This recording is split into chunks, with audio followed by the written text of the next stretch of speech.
The guard shoved Evan Rourke through the reinforced doorway and slammed it behind him. The thick metal rang like a funeral bell, echoing through the dim containment chamber. Cold lights flickered overhead, barely illuminating the scratches, the claw marks that covered the walls. At the far corner, chained by glowing plasma cuffs, crouched the reason everyone on the station whispered the same word. Feral. She wasn't like the usual off-world species diplomats studied. She was tall, lithe, powerful, with faint bioluminescent markings along her arms and neck. Her hair, silver and wild, hung down in tangled waves. Her eyes, a radiant neon teal, tracked him with the precision of a predator studying its prey. Evan swallowed. The door locked behind him with a heavy clunk. They said she had killed 3 soldiers in under a minute. They said she couldn't speak. They said she didn't understand anything but instinct and violence. They said anyone put inside her cell wouldn't walk out again. But Evan wasn't here to fight her. He was here because he volunteered for the language integration program, and because the station was desperate for someone she wouldn't kill on sight. He took one careful step forward. The alien girl's ears twitched. A soft, low growl vibrated in her throat. Evan raised both hands. Easy. I'm not here to hurt you. I'm just here to understand you. She blinked. The growl stopped, but she didn't uncurl from her crouched stance. He sat on the cold floor, far from her, keeping his movements slow and predictable. For 10 minutes, nothing happened. For 20 minutes, nothing changed except her steady, sharp-eyed watchfulness. Then the hallway outside fell quiet. Shifts changed, guards left, lights dimmed to night cycle. And in the silence, she finally moved. Her chains rattled softly as she rose. Her height shocked him, easily a head taller than he expected. She approached on careful, padded steps, her nose lifting, sniffing the air around him. Evan froze. She leaned close, her glowing eyes inches from his face. Then, unexpectedly, she touched her forehead to his. A greeting, a test, a recognition. He didn't know, but she didn't attack. She backed away, coiling herself into her corner again, but no longer growling, no longer afraid, and no longer watching him like prey, but something else entirely. The second night, the researchers were stunned. No aggressive behavior, no attempt to strike. You're certain you didn't sedate her? Evan shook his head, tired and nervous. She's not feral, he insisted. She's traumatized. They didn't believe him. They simply locked him inside again. This time she approached sooner. Her movements were hesitant but curious. She circled him once, twice. She tugged gently at the sleeve of his jumpsuit, as if testing its fabric. While he spoke softly, simple words, simple sounds, her ears flicked at each one. On the second hour, she gently took his wrist and placed his hand against her own chest, right where her markings pulsed with light. A gesture of trust, a gesture no one had ever been offered before. The third day, by now, the whole station buzzed with rumors. Rourke has bonded with her. She lets him touch her. She listens to him. The scientists ordered stricter monitoring. The soldiers doubled their rifles. But Evan wasn't afraid anymore. He was beginning to understand her. Her species communicated with light, gesture, heartbeat rhythm, an entire language no translation device could capture. She wasn't silent.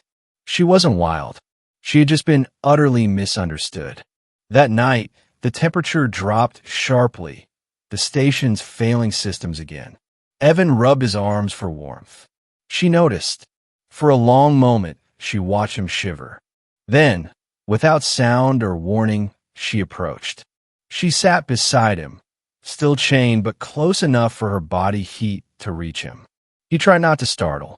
She extended an arm, lightly pulling him closer. Evan exhaled. Okay, if that's all right with you. She didn't answer with words. She simply leaned against him, careful, gentle, protective. He didn't sleep much.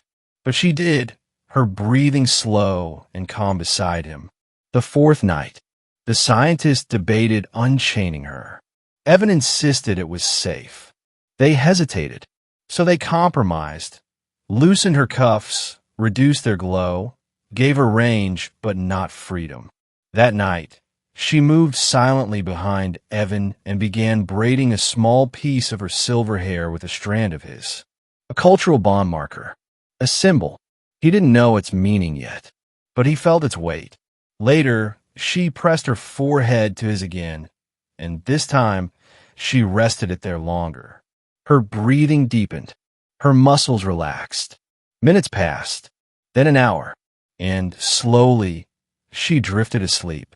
Her head rested not on the floor, not near the wall, but on his chest, arms curled loosely around him, markings dimming into soft pulses.